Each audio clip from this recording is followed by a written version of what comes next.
What's up, everybody? I'm John Morgan. Thank you all so much for tuning in to Live Your Purpose Podcast. Do me a favor right now. Become a subscriber to the YouTube channel. We're trying to reach our first 1,000 subscribers, and we need your help. So if you can, click that link right now. Become a subscriber on our channel where you can find everything behind the scenes related, anything for any type of upcoming films that we have dropping, anything for any upcoming events we have dropping.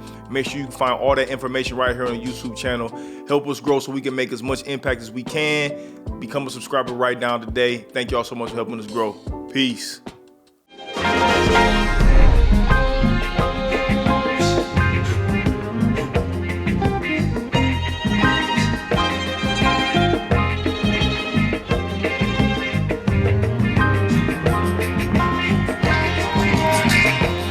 Yeah. Give me your love. Give me your love.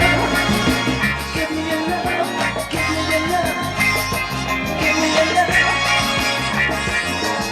I want you so bad, I can't even get mad at you. What a thing you really swear, and I feel so good, it's true. You're such a compliment. Yeah, just for you, man. I don't know what your dads listen to, but my dad listen to Curtis Mayfield. You hear me? How much I care.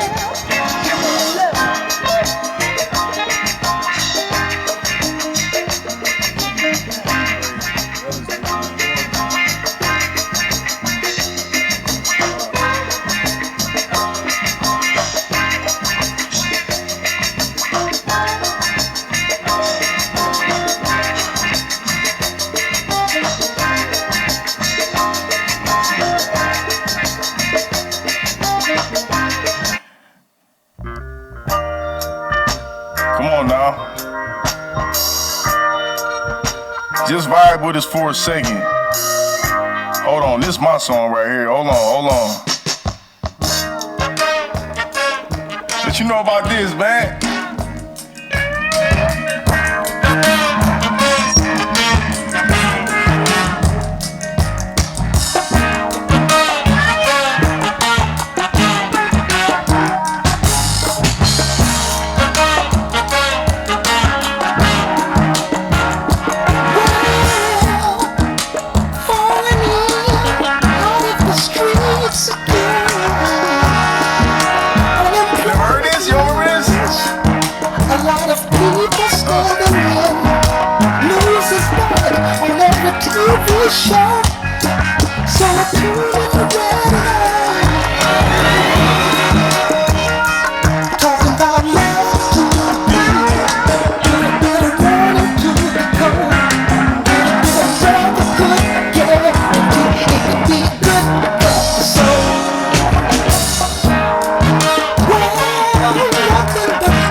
Started real soon. Just let this vibe for a little bit.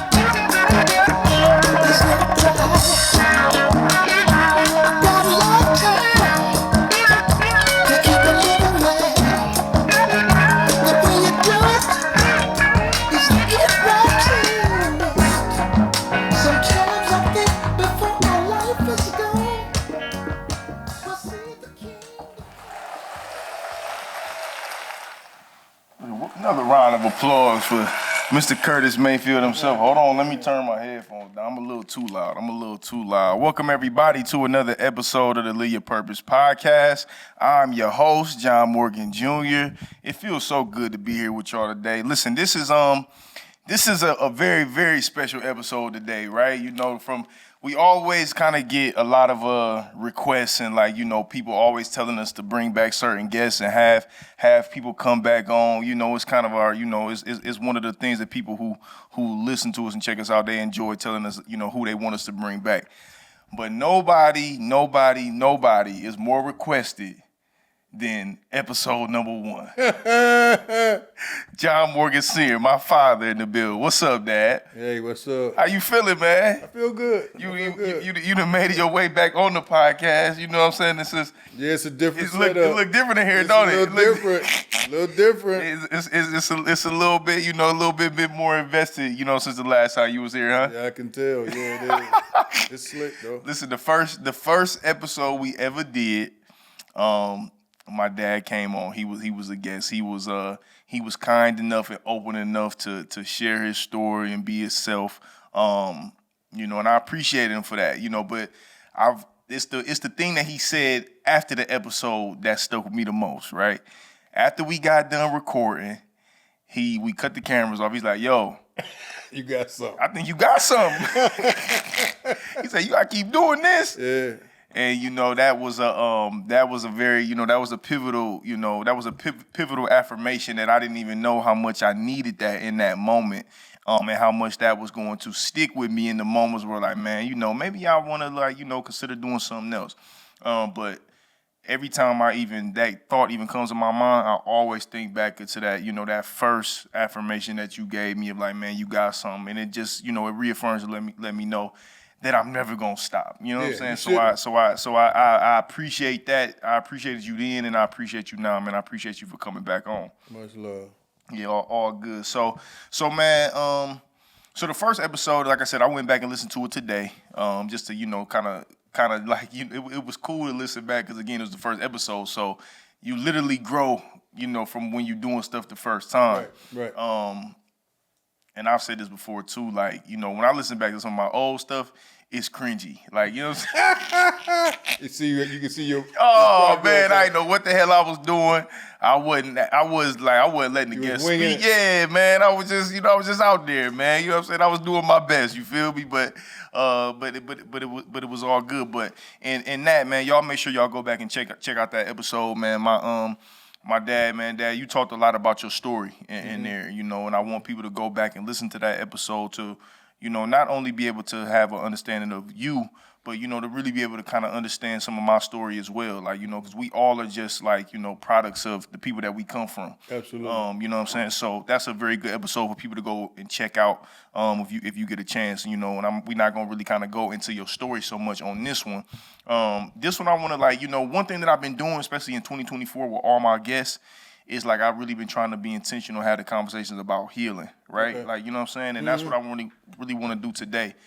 Is really just talk a lot about, your healing process and like where you are today and like, what the last 9 years has looked like for you. You know what I'm saying? What the last 5 years has looked like for you. Like, just how you feel today. Like, you know what I'm saying? It's, yeah. You know what I'm saying? It's You in a different space today. Yeah, like, you know what I'm saying? So like, let's just start there. Like, how are you? Like, how do you feel? Like, you know what I'm saying? Genuinely in your spirit. Like, how does it feel being who you are and where you are today? What's that like for you today? It feels blessed. I'd say that first. Busy. Yeah. Feel busy. But blessed. I feel like I don't feel like I've arrived. I just feel like I got purpose. Mm-hmm. You know what I mean? I got things that I need to do. And that's good because it keeps me going. But I feel good. I feel, actually today I feel real good. I feel healthy. I feel spiritually grounded. I feel motivated. And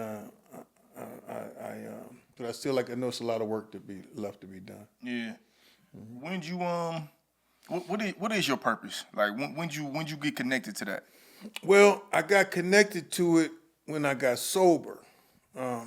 And I didn't even know what it was. I just thought I would just be able to get sober, have some things, and stay out the way. But yeah. God had a different plan. Helping people is my purpose. Other drunks, addicts, and it don't have to be that. It could be anybody. It could be somebody at my church. It could be somebody at my job. A lot of people come to me from the job and ask questions or send their people that we can help. A lot of people come treatment centers, different places. my children. It's never my purpose though for me is to serve. It's to serve. And some old man told me that at the Christian bookstore. He said, our job is to serve. You know, I realized I was doing that, but I wasn't doing it for somebody to say, you know, I was just doing it because that's what I enjoy doing, and it's rewarding. You know, when you take so much from people and take for granted, and when you get the opportunity to give back, it feels good to give back. It's makes me feel good. Mm-hmm. Mm-hmm. Yeah, no, that's real, man. I heard. I want you to give me your thoughts on this. I actually heard this. Somebody said this yesterday. And they said that.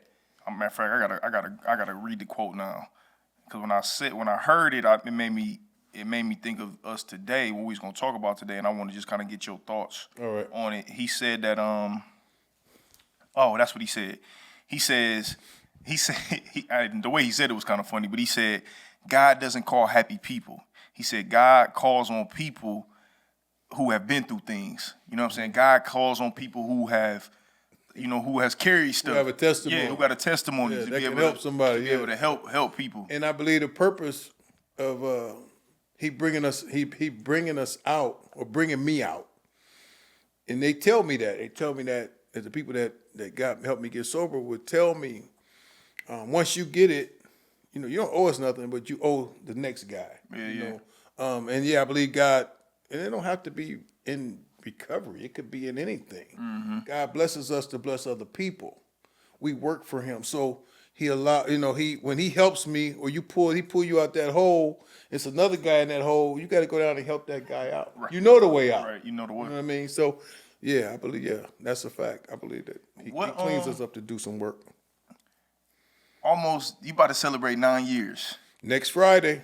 Next Friday. In a week. 9 years. What does that feel like to even say that out loud and hearing that attached to your name? What does that feel like to you? Really strange. Really strange. And I used to keep a real good count, because I never got past 2 years. It took me a long time to get 2 years.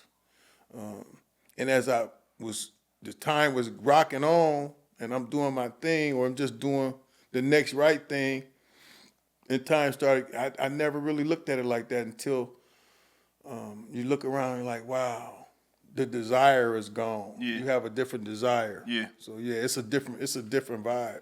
Yeah, I mean we did this last time 5 years ago when you were celebrating 4 years. Mm-hmm.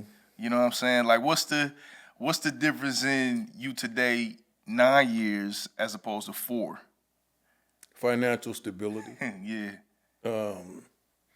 Not being so easily disrupted mentally and emotionally. I mean, I can go there sometime I have moments. I don't have days.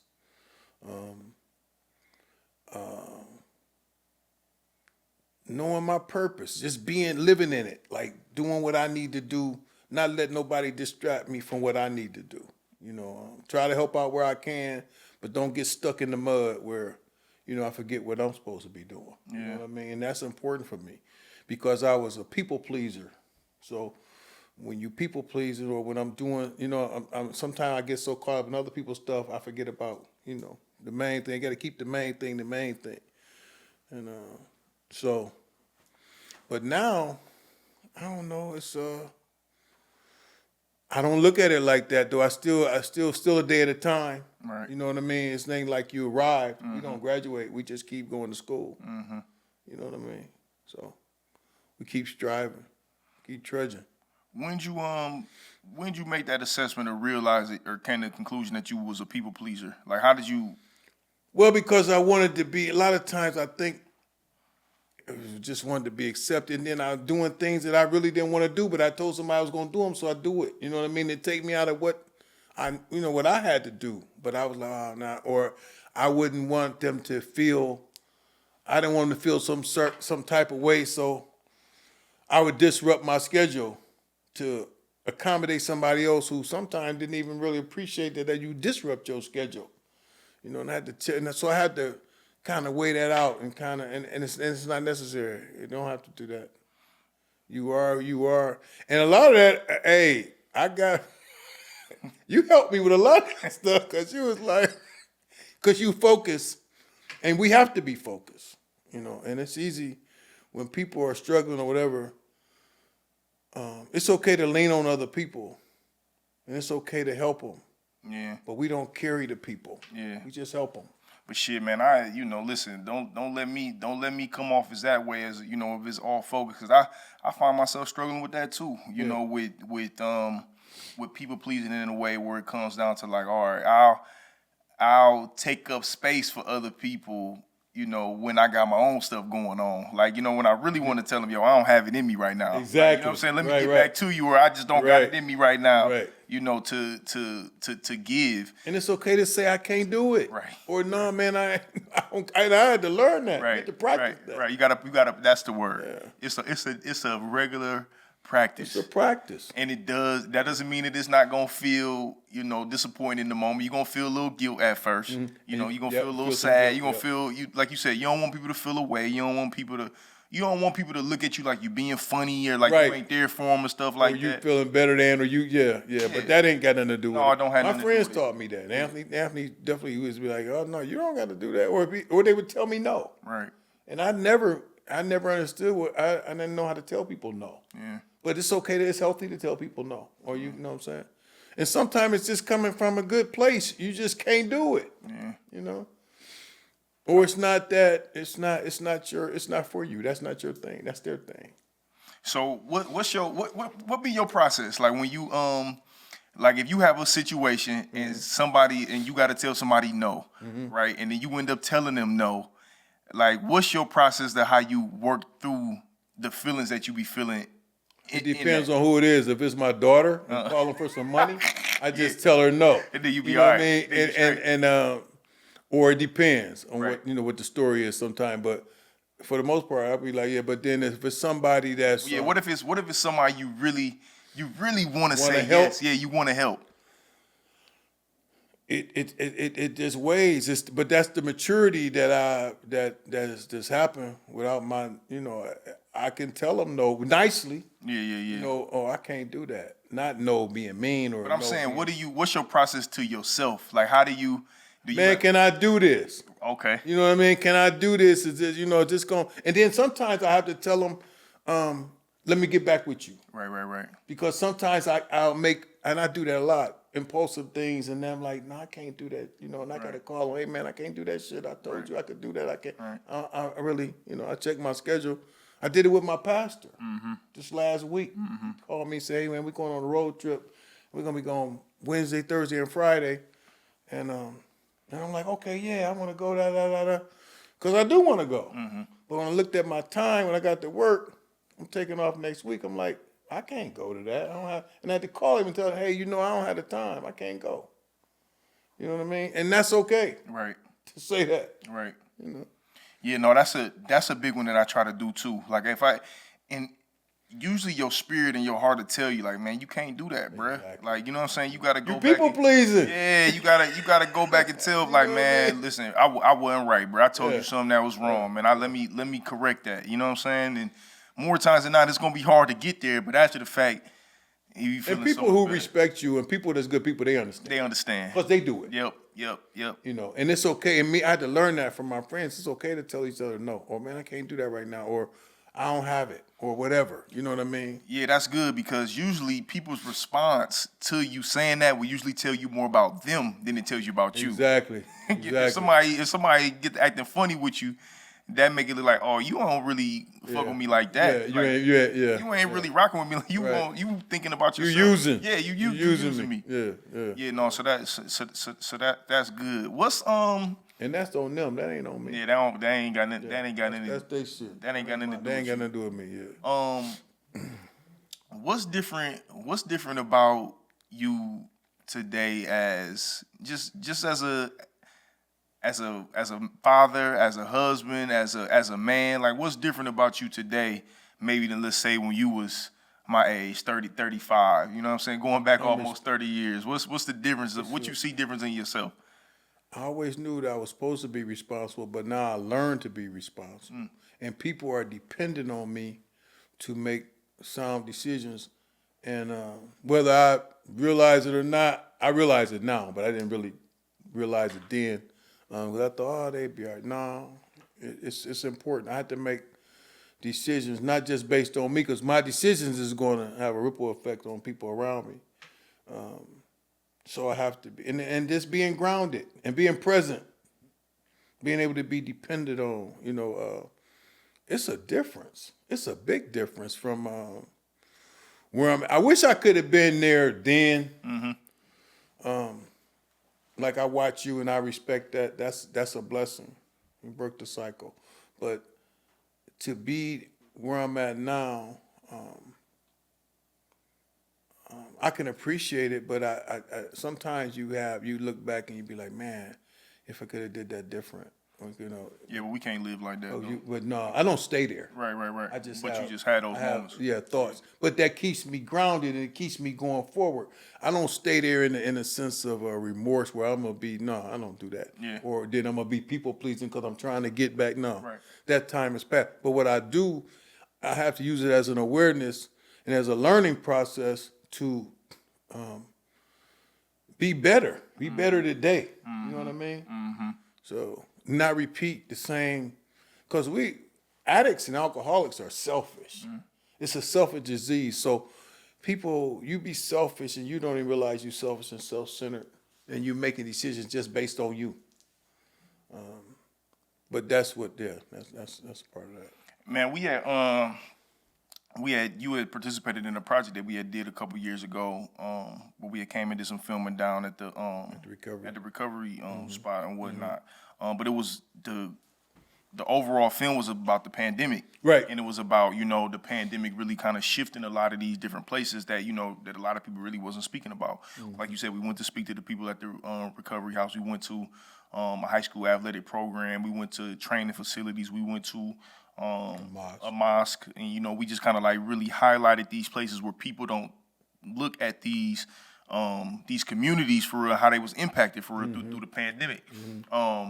Which was real deep. Which is crazy, because the pandemic, man, it's gonna be one of those things that's like in the history books that it kind of like shifted the world for however much we know. I know that I've spoken a lot about what that time period, the pandemic, really 2020 to 2021, like that whole year span, what it meant to me. Had my first son, my mother passed away. All those two things together, literally in a 4-month span, life changing. Like I ain't come out of that the same. Like I don't look at shit the same no more. You know what I'm saying? Right.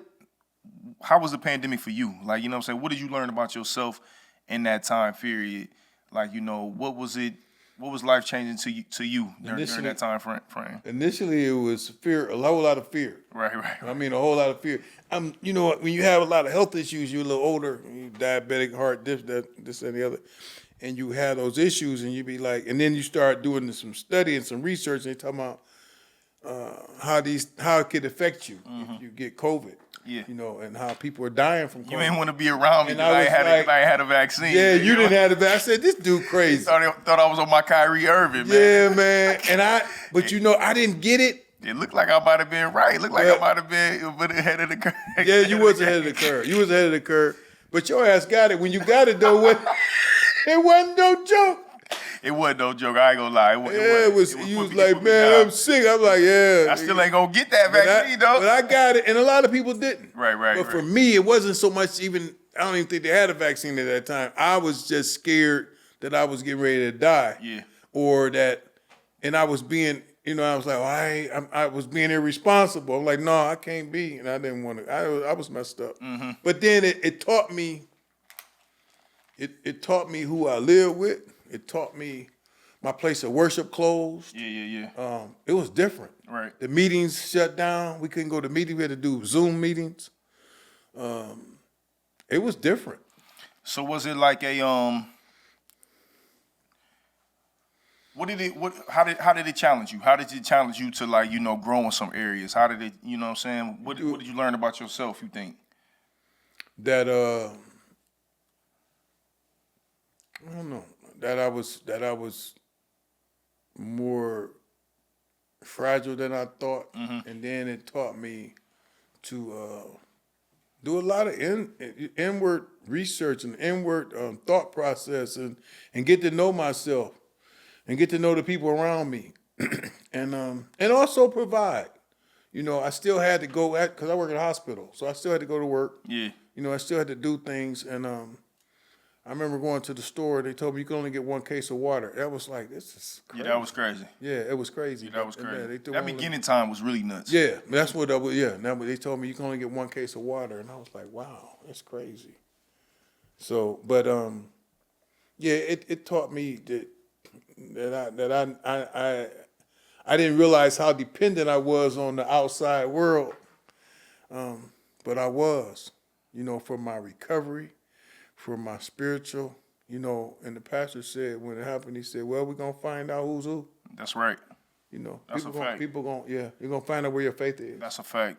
That is a 100% fact. A lot of people, you know, listen, everybody's lives changed, but some people came out of that better. You know, some people Absolutely still struggling. You know what I'm saying? Since that time 4 years ago. So that is a fact, and we gonna see the ramifications of that pandemic for years. For a while. To come. Yeah, for years to come. Man, I want to switch subjects a little bit. A couple of maybe about a month or two ago, I had Sierra on the podcast. She was a guest, and we was talking a little bit about, like, you know, our love story and like how we came together. I seen that. You seen that? I seen it. So you listened to that whole episode? I watched most of it. Yeah. What you think? I think that. You think she bagged me, or you think I bagged her? I think that. You think she was gaming me the whole time? I think she bagged you. I think she was slicker than you. She's sharp anyway, but I think because you seemed like you was like at it, but she played you though. I meant to tell you that. I played my hand. She got me. Yeah, she was ahead. She's ahead of the game, man. Hey, Sierra, you not gonna let me lay that down, man. My you dad always said she was smart. Yeah, so she was. She might have been thinking ahead of me. I ain't tripping. Well, all right. Well, but the question that I have for you is, I want you to you know, I want you to tell me. You kind of told me like little bits and pieces, but tell me like how you and my mother got together. Like, tell me that time where you tried to get her. Tell me. We was at the club. We was at the, you know, we would go. I went to the Players Lounge. I'll never forget, on Hawkins, and she was in there with her cousins, and it was a bunch of them. But they was always pretty. All of them was pretty, and I don't know. I seen her, and I was kind of, you know, I always thought I was kind of slick. And I seen her, and everybody was talking to people, so I was hollering at her, and she was real cool. She was real talking to me, you know. And I remember she had a new car, black car.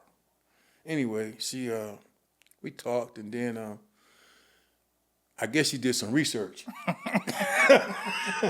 Because when I called her, I think me and my wife at the time. Oh, so you did get her number though? I got her number. Okay. And I called her, and she cussed me out. She was like, "Ain't you married?" She said, "Don't call me no more ever," and hung up the phone. Hey, so how much time passed? And I had to respect that. It was some years. Oh, it was so years later. I didn't talk to her no more. I didn't call her. So wait. So hold on. I'm saying though, after you got her number, I liked her though. After you got her number at the Players Lounge, it was years before you called her. No, I called her maybe the next week. But when she found, she did her research, and somebody told her, "Oh, you know, girl, he married." You know what I mean? I don't know if me and my wife were separated or not at the time, but probably not. I probably was just out trying to be hoeing. And but she checked me. She was like, "Nah, And I'm like, she said, "Ain't you married?"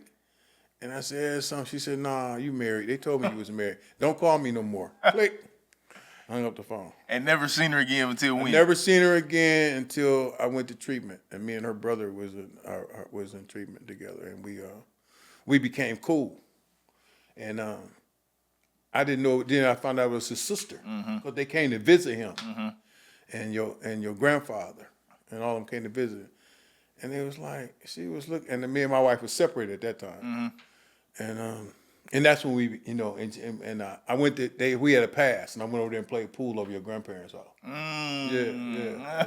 But she was So was you on. scheming the whole time? You was scheming? I really wasn't scheming at that time. Yes, you was. No, I wasn't. No, I'm telling you, no, really, listen now. Go ahead. All right, go ahead. I'm listening. True. Go ahead. God bless her. Rest in peace. This is her birthday in a couple days. That's right. She was scheming. She was on me.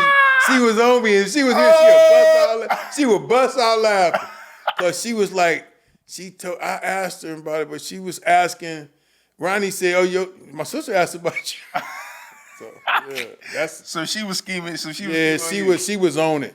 So hold on. But we became real cool. We was cool. We was just cool. Okay, all right. I mean, that's what happened. We was cool. We was always cool. We Right, was y'all cool was until she died. We was cool. We was friends. Even though I was an idiot, we was cool. We always remained cool.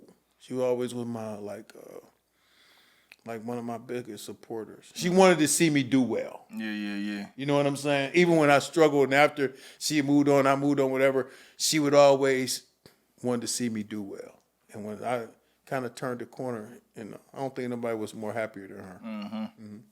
You know, listen, man. For what it was worth, man. You know, my mother never said an ill word about you, man. Ever. She was once. She was my biggest supporter. Not to me, never. I never heard her say a negative. She negative. me out on a regular basis. I believe that too. Yeah, I believe that. She was cool people. She was a good. She was a good person, and she was just a good person. Yeah. Hard worker. You know what I mean? But yeah, we was. Yeah, my mom was really a rare breed in that way, man. She was a real one. She was honest. You know what I'm saying? She was honest to a fault. Yeah, she was. She didn't really have a lot of medium. Like it was either not saying nothing or she gonna go to the max. So more times than not, she going. And she don't care. Yeah, no, she ain't care. She's gonna tell you. Yeah, she gonna tell them whoever. Right. You know, I watched her, and when I first met her, when I started messing with her, everybody was on Section 8, but she was working. Mm-hmm. She always worked, always had a job. Mm-hmm. And it was hard for her to get a house. Mm-hmm. But everybody who had these nice houses, they was giving these. I wrote a letter to the Beacon Journal. How are these people having houses that's not working? And this lady is working, and she can't get a house. It was crazy to me.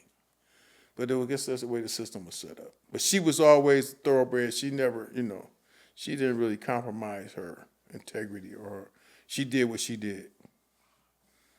Yeah. No, she was my friend, though. Put it like that. She was my friend. Yeah, no, that's beautiful. Rest in peace, Mom. Happy birthday in a couple of days, Much man. love. It'll be 4 years for her passing on her birthday in a couple of days. No, that's funny, man. You said so. She said you was scheming. I said you was scheming, but you said realistically. The second one, I was scheming on the first one. Now 5 minutes ago, you said Sierra was scheming on me. Hey. Now you said, look, Sierra outsmarted you. I don't know, man. My mom outsmarted you too, baby. She probably did. She probably did because she, I think she liked me, but she wasn't messing with me because then when she found out we were separated, then she was, she was open to it. But she wasn't messing with me. Yeah, she couldn't give you that then. No. Yeah. And she didn't. Right. Not even conversation. Right, yeah, no, I'm cool. I can see that. I can see her doing that. I'm telling you. Man, one of the things that I really just appreciate about seeing you today is like, being able to see the evolution in our relationship. Mm-hmm. And one of the more important things that we do is our rituals on Saturdays. Yeah. You know what I'm saying? Ain't that crazy? It's crazy. So you talking about since 5 years, we've been doing that since Messiah was 1. Yeah. Right? You know what I'm saying? Now we added Sade to the mix. Right. Like, you know what I'm saying? You said that too. You said we're gonna have another one when she got pregnant. Right. So now we done added her to the mix, and we have a whole ritual and a practice that we get together, and we break bread with one another. You know what I'm saying? We have a family ritual. But the cool thing that I really rock with and that I appreciate about that ritual is I get to see the circle. I get to see the circle of life. I get to see the generation. I get to see, you, myself, Messiah. Like I get to see. It's almost like I get to see the same spirit in different parts in different phases of life. Yeah. Right? Yeah, you know what I'm saying? I get to see the little boy in us, and like, you know, myself here and you know, being the elder and stuff, I get to see it all. But one of the things that I really be connecting with Messiah is he's an emotionally open kid. Like, he's very sensitive, you know, in a good way. Like, you know what I'm saying? He's very aware of his feelings. Now, some of that is just like, you know, how we raising him, but he feels things deeply. Like, I can see that in him. And I believe me and you share that same characteristic. I think so. I think that we have a deep ability to be able to feel things deeply. I think so. And I think that, you know, I think he gets that due to the, you know, the lineage in which he comes from. And I want to know from you if you feel like you know what I'm saying, if you feel that about yourself, that you're able to feel things deeply. Yeah, I think I do. And I think that's a good thing. And so, because everybody doesn't have it. Right. You know, and everybody doesn't. And I don't think it's something that you just be aware of. It's just the way it is. Yeah. I think we're good people and we care about people. Mm-hmm. You know what I mean? And just genuinely care about people. And I think that goes to my grandmother, for me, and my people, my elders. Yeah. They were good people. Yeah, the people you come from. And they cared about people. And they taught people, they treated people nice. They treated people with respect. And everybody liked them. You know, when I would go somewhere, everybody would, oh, that's such and such's nephew or such and such's son. They liked us. You know, you're a good dude. So you know what I'm saying? You can kind of, you get the feel for the room, you know. So yeah. When did you think you knew that about yourself, though, that you felt things deeply and you really cared about people deeply? I don't know. It's just my inner. A lot of people that, I'll tell you what I would say. This is what I would. A lot of people, my friends, and a lot of them are way successful friends. They would call me for advice. You know what I mean? Some are way more financially successful than I am, and which don't take a lot, but they would call me, or they would trust my opinion because I would give them my honest opinion. And because I would be honest with them. You know what I mean? Or I could see, when I seen something going on, I could feel it. I feel people's pain. You know, I feel empathy for people. Right. I don't judge. I look at people and I can see myself there. You know, it's like the kids, the water boys that come up to your car. Yeah, almost hustling. Yeah, that's hustling. I always try to give them a couple of dollars or something. I don't want the water all the time, but just the thought, you know, just our people. You know what I mean? You remember feeling like that as a kid too? Oh yeah, absolutely. Yeah, I always feel. And then some of it, I think, is because I had like abandonment issues.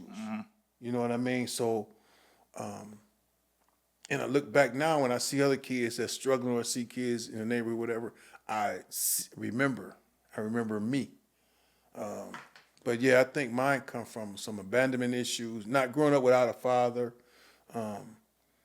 growing up without a lot of structure at the time or at different times, trying to figure it out on my own at 8, 9 years old.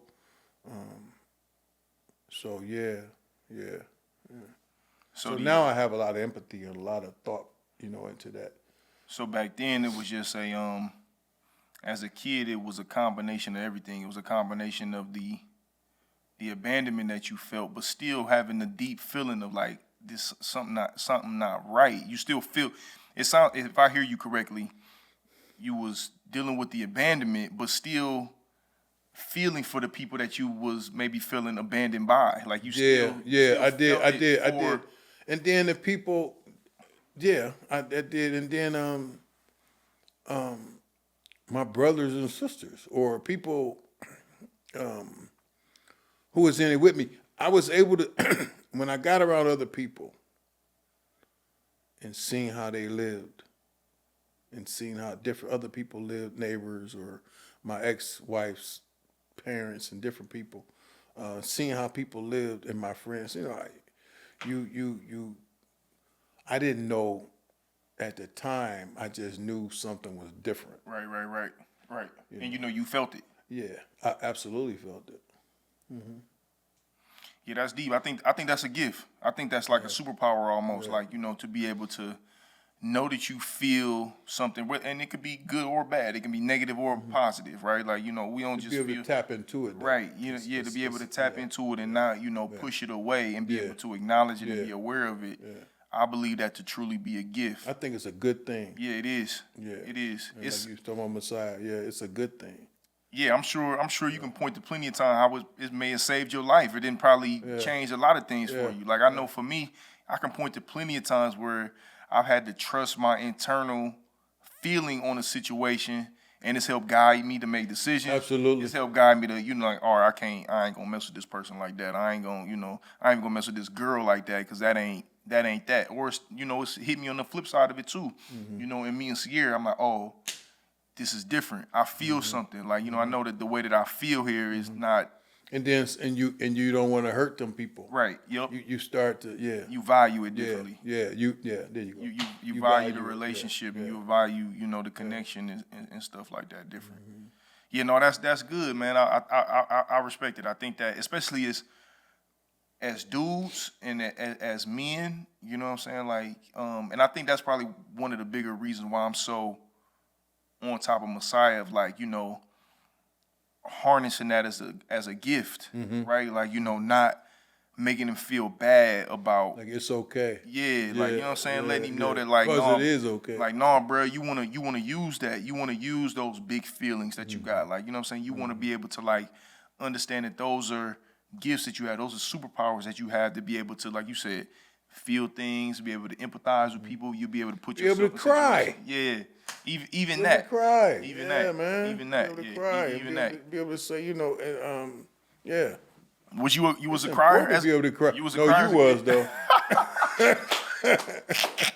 I was. I cried as I got older. When I was older, and I would, and I cried because I could, that's the emptiness. I think I cried from emptiness, from loneliness a lot of times. Yeah. As I got older, yeah, absolutely. I'm talking about like 12, 13. It was times when I remember that.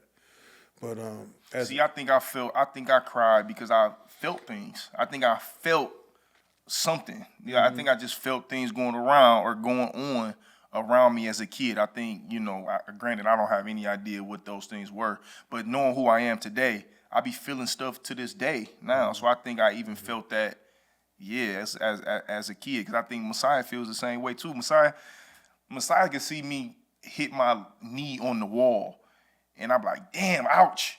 And he'll, like, he'll start to tear up, like, cause like he thinking something that's really, he can feel, oh, that hurt, like, and I'm like, bro, I'm all right, but it's the response that he feels. That's like good though. Like, but he be knowing, like, he be feeling, he be feeling something about seeing somebody else that he love hurt. That is a superpower. Yeah, that's a superpower. You know what I'm saying? So I don't want to push that away. So ain't nothing.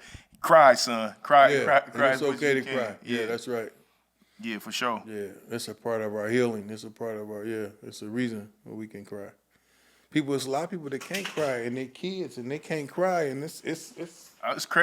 Sad, it's crazy you say that, because I said this too on this podcast. Like, I'm trying to get to the point now where I cry more often, because I think from getting called a crybaby for so long, I stopped crying for a long time. You was a crybaby when you was little, though. Nah, but I'm saying, though, the narrative of it don't, as a kid. I see what you're saying. As a kid, the narrative of people tell you that all the time. You trying to shake it. Yeah, it don't feel good. So you be like, you know what? Fuck that. I'm not crying no more. So now it didn't harden part of my spirit a little bit, where I don't cry as much as I would like to. Yeah. So I be like, all right, sometimes when I feel the tears coming, I'm like, all right, let me sit in it and just let them come out, because they don't nothing feel better than when you get that cry out. It's okay to cry. Yeah, man. Yeah, it's okay. It's okay to cry. And I cry all the time. It could be a movie. It could be. You cry at movies? Oh yeah, I cry at movies sometimes. For real? Oh yeah, it don't have to be a movie. It could be just I see somebody in some pain on the TV, and I know that they did something wrong to them. Yeah, that or some kind of emotional connection. Yeah, man. Or somebody dies. You know, I have a big problem with that. I have a problem with. Yeah, but that's different. I mean, I understand that. But if you crying because you see stuff on TV, Oh, I do. For real? I have. Yeah, absolutely. Yeah, oh yeah, absolutely. I mean, I do think that that's. I could just be riding. I could And it be just let 'em riding flow? sometime, and sometimes my crying ain't because I'm sad. Sometimes it's gratitude Yeah. for the life that I'm living. Right. Because if you can, you can. Only person I know died and came back to life was Jesus. You know what I'm saying? But you And feel to like be resurrected, you feel like you got a rebirth. absolutely. It's a rebirth and it's a second chance at life. Damn. You just, and man, I'm telling you, when I think about when I on Saturday mornings, when I come down here and I kick it with Messiah and them, just the thought of seeing them, it's like it's a joy. Mm-hmm. You know what I mean? I can't even explain it. But that's the part that I didn't get all the time with you. I get it. Yeah. Get it with them. Yeah, You with know the what I'm saying? grandbabies again. Yeah, it's with unconditional. Jalen. Yeah, you get it. Yeah, you get it. Yeah, you get it. You get it. It's good. Mm-hmm. It's good. You know, yeah, man. Yeah, you're living a whole different life. What is any of that? I think you said a little bit about this, talking about the pandemic. Like, you know, you was looking at mortality in the face. Like, do you be feeling any fear with like your mortality as you just get older? You see these other additions, the kids getting older, grandbabies and stuff like that. Yeah, you think about that. I don't think about it as much as I. Sometimes I do, but I'm so busy and so moving, you know. But I think about it because I know that we move on and we pass on. But absolutely, I think about it. I don't stay stuck there, but I think about it because I know we all got to transition. Mm-hmm. And but what I think for me is to be the best I can be while I'm still there, or while I got the opportunity to do something different. When you wake up with the opportunity to do something different, do something different. Help somebody. You know, give.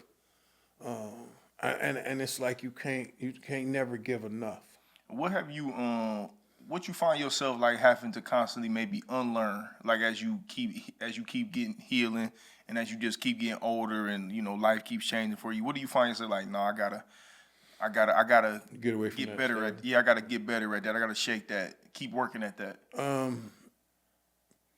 Being on time. Being on time. I got a problem Time with management. Time management. I don't really hold resentments, but not letting stuff get to me. Because I used to let stuff get to me, and I would sometimes just avoid it, but not being stuck in somebody else's moment. What you mean, like comparison? Like almost comparing yourself to theirs? Nah, Is that what you mean? I don't do that. I don't not like that. But just being like, say, for instance, not trying to fix people. Oh yeah. You know what I mean? Everybody don't want to do what everybody else is doing. And just because you think you doing all right, everybody got their own process. Yeah, you gotta let You know people what I'm have saying? their own And you process. got to let them have their own process. And I had to learn that because when I first started getting better or thinking I'm getting better, my life started getting better. I wanted everybody to get better. And you want to help everybody. And you want to go out of your way and you would use all your resources to help. And they were shitting on you. You know what I mean? I had to stop doing that. I had to stop. You know, and then some things I have, some characteristics, some character defects I got, I ain't gonna never probably get rid Yeah, of. you gonna keep know it, what I yeah. mean? Because I'll cut you out. You know what I mean? I'm trying to get better with that Right. where I don't respond in that fashion. Right. You know what I mean? I can tell you what I want to tell you without being vulgar, you know, and being venomous or being mean. So, but yeah, that's pretty much. When I listen back to the first episode, man, you talked a lot about, well, not a lot, but you talked a little bit about it. You talked a little bit, made mention of like, you know, having resentment towards your mother.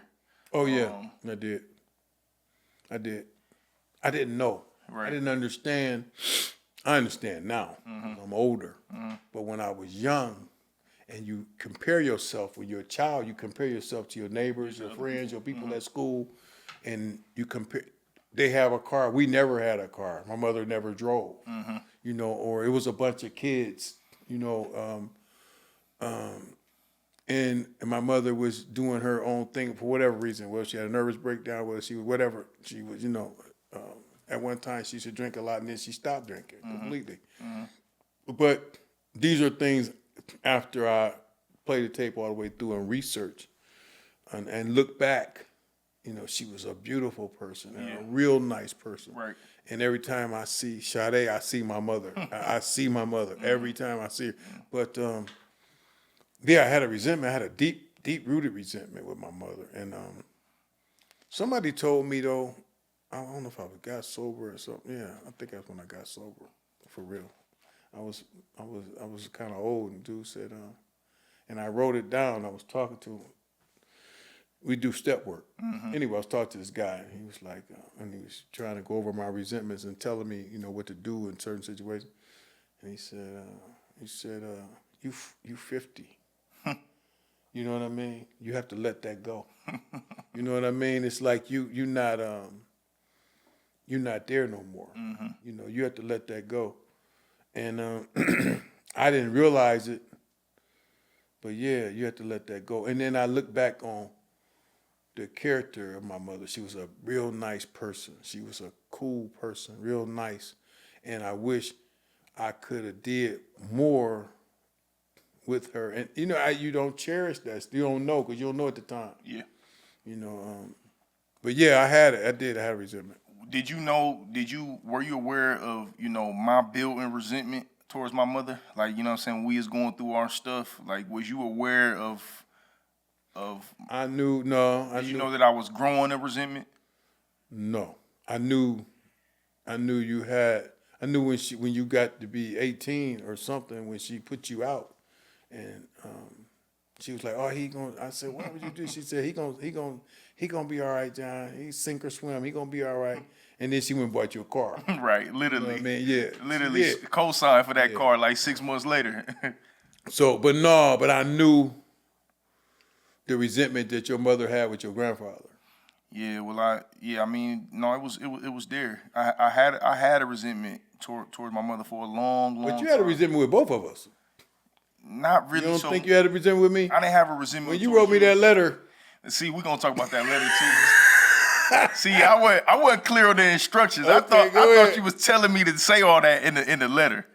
Oh no, you helped me though. I sent the letter to the VA. Hold on, I'm gonna get to that letter. Okay, no, all right, I didn't have no resentment towards you because I didn't feel like you was there enough for me to have a resentment towards you. You know what I'm saying? Where my mother was right there in my face, and I was like, nah, you right here. I can see you. I can touch you, and I can judge you. I can see what I feel like you're doing wrong. And it wasn't her fault, but yeah. Right, you know what I'm saying? So I'm holding her on this pedestal and holding a resentment towards her for a long period. Oh, I see what you're saying. And then because of the marriage and all the different things. Yeah, I you see know what I'm saying? I resented her a lot for not leaving that marriage. You know what I'm saying? And I did see that. I remember you. Yeah, I remember. Right. I remember that. And then I remember even after the fact, and how you would go back and help her. Yeah, you would keep helping her. And I'm like, we just got to keep helping her. Right, and you know, regardless. And I did have a resentment for a long time, but I was able to. I think it might have been the last time where I had helped her move or whatnot. And I think she was like, I'm going back home, because in my mind I had always kind of like made it up in my mind. I was like, all right, if I'm able to provide my mom with like some housing or something like that, she'll be able to break free. When I was able to do that, and she still went back. Beautiful housing. She went, yeah. I was like, oh, you know what? I'm done. Like, you can leave it alone. I can leave it alone then. Yeah. But then also in that moment, in those moments too, I was able to see my mother as a woman. You know what I'm saying? As a person. You know what I'm saying? Not just my mama. Like I was able to just see her as a person who had been through shit and been vulnerable. You know what I'm saying? And I think that allowed me to, like, you know, not have a resentment towards my mother. And with you, Dad, man, you've always been pretty much open and honest. Like, you know what I'm saying? So it's not like I didn't know what I was dealing with you. You know what I'm saying? It wasn't in the dark so much, you know what I'm saying? But it wasn't, like I said, it wasn't a present thing there, so I didn't really have resentment I think there probably was a level of like maybe disappointment, you know what I'm saying, of just like, dang, like I want him to get right. You know what I'm saying? I think. But it's not like I understood addiction and illness and stuff like that. You know what I'm saying? So you don't understand. But I think that you played a real pivotal role. I tell this in my story when I leave. Now we about to get to the letter, but go ahead. When I was coming from Mansfield, I'm telling you, Uh-huh. and it was pivotal for me. It's like Anthony Nolan telling me. I said, "Oh, I'll be all right." He said, "No, if you keep getting high, you won't." Right. And it was, and I heard him. I could never hear him. I heard him when you said, "Hey, man, you got 2 more kids, man. They young. You can help them. Right. We grown. Right. We good. We gonna be all right. But them other 2, you could get it together." And it made sense. Yeah. But it really made sense as it started developing. Right. You know what I mean? But I mean, listen, even when I said that, like, you know, But you said it respectfully, because you said, "Hey, I need to talk to you Right. respectfully." You was always respectful. yeah, but I'm saying though, but I'm saying I still only touched on a piece of it, right? Like in that moment, I was like, yo, you can help the younger siblings, you know, they still kids, they still young, they still got a lot of life to live. You know, me and my sisters, we are adults, you know what I'm saying? But the part that I missed in that moment was that, like, no, bruh, like I still Need a father. That's it. Like, you know what I'm saying? You ain't gonna not be my dad. Yeah, you know what I'm saying? right. You know, Right. I still need And relationship with you today, and you know, right. going forward. Right, and I understood that later. Right. You know, I understood that later, and I understand it more now, especially since your mother is gone. But I understand it more now. And then watching you, you know, the relationship, the bond, and I think because you're honest too, and you open it, and then and real smart. So when we was doing that thing at the you said, man, you said, I think we just keep on going. Right. And we just kept meeting. Right. And we just kept meeting. Right. And it's every Saturday. Right. 4 years, 5 years Storm, and down it the didn't line. matter. Yeah. Every Saturday we would meet. Yeah. You know. And that was deep. Yeah. Yeah. Yeah, we done done. Yeah, that's the power of like We might have missed a few here and there, but for the most part, keep it on track. yeah. But I think I've learned that from you, and what I know you practice in your healing and your recovery is like the importance of community and being around people, right? Like that's the thing that I see in you. So I think that I've kind of taken on that value. Like you got to be around your loved ones. You got to be around your people. You got to be able to, you know, bounce that energy off of people that you love and that you come from and that you connected with, you know, spiritually and that's just genuine love you. Yeah. You gotta be able to. And we're gonna be able to experience some of that next week.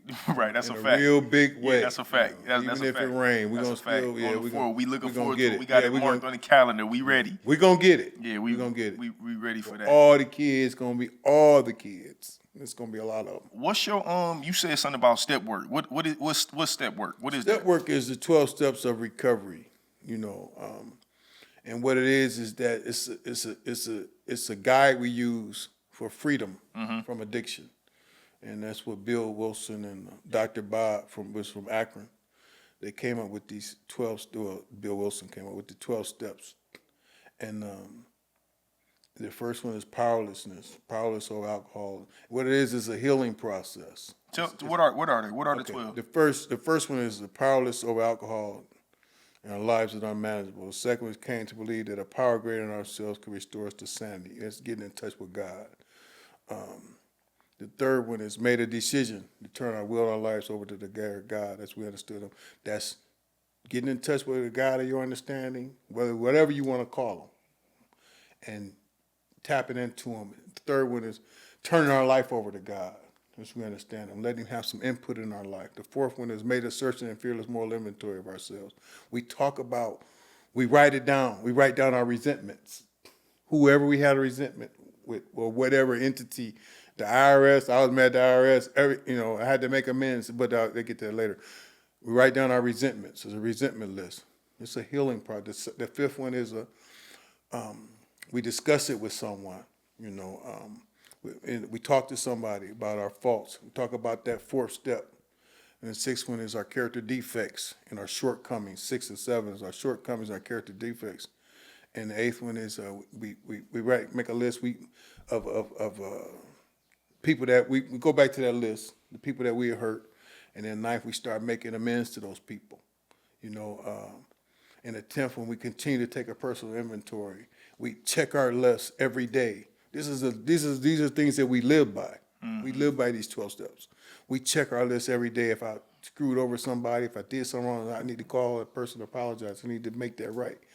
The 11th one is sought through prayer and meditation, which we do that anyway. I do it every day. I do it at work. When I get to work, I do it at home. Before I go to bed, I do it in the morning.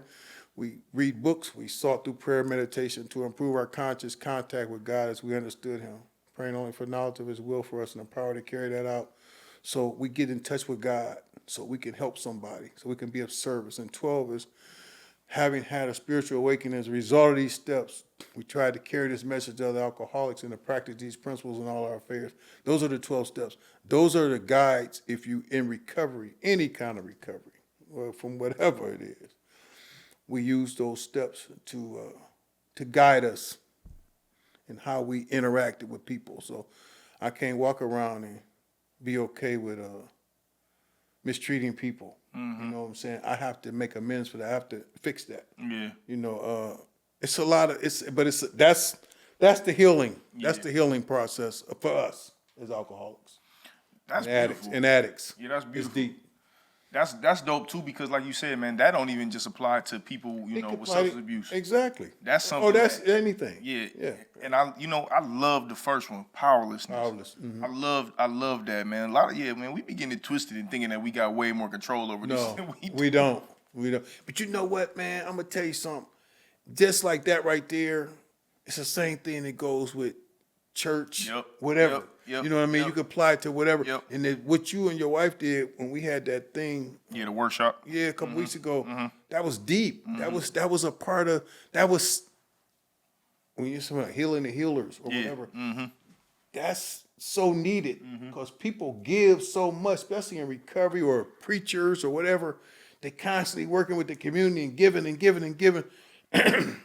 Who's helping those people? That's right. Who's touching base? That's right. And sometimes even the wife of the preacher or whoever, she got to assist and do this, that, and the other. And he's so busy, he don't got time to really address, the needs of the wife. And you know what I'm saying? It's affecting a lot of people. Yeah. Because sometimes when you still busy out here helping people, and my wife said to me, you go so much, you go to so many meetings, I'm going to go to a meeting with you so I can see you. You know what I mean? Or you doing so much other stuff, you know what I'm saying? So we have to, that was an awareness though, when y'all, it's like, well, slow down sometime.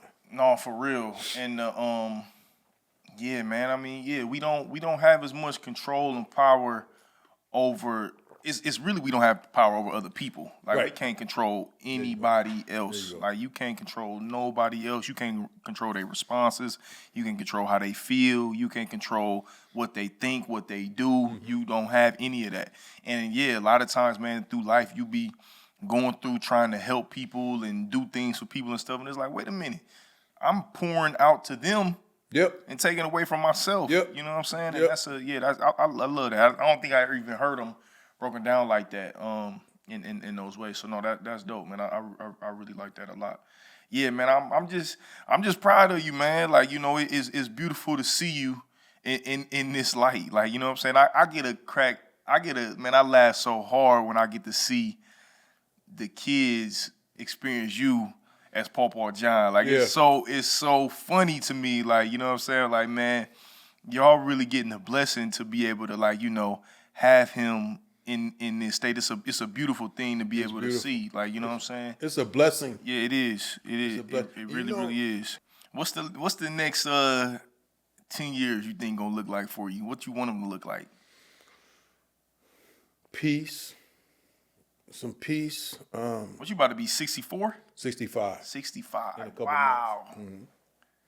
Amazing. And they never thought I would make it to 18. I was always in some shit. Always. Look at you now. Yeah, it's a blessing. I'm telling you, man. And when I go to worship, I be in my house of worship, and they be like, I don't need no prying. I don't need nobody to tell me to get up. I don't need nobody to tell me. I walk in the door dancing because I know what it is. I know I'm living it. I'm living it every day. Hell, look at me. Look at you. Look at me. And then I'll see you on TV or some shit like that. I'm like, what the hell? And it's my name. Right. You know what I mean? Yeah. And it just makes me like a peacock. And I'll be like, and I don't take it for granted, but I don't boast. Right. But I'm grateful. It's just God, man. Yeah, it how is. he uses people and how he uses situations and how he blesses you, especially when you're in line with him, you can see it. It don't be nothing that we really do. It just be God doing stuff. Right. It happened when we had that thing, man. That was a real nice thing down at the hotel. That was deep. Yeah, the workshop. Yeah, and it was real peaceful and spiritual.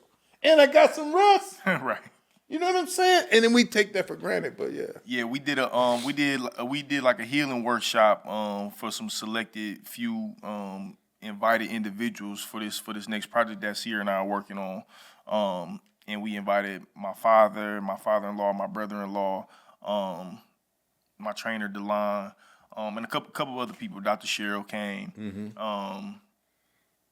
And we held space for these people, for healers, right? You know what I'm saying? Because a lot of time we know as people who are in the work of healing, helping people on their recovery journey, pastors, people who serve in the medical industry, a lot of times these people are everybody else's point person, right? Like even for myself, people hit me up all the time about the shit that they going through. And it's like, it's becoming a thing now. I be just telling people, I can't be your therapist.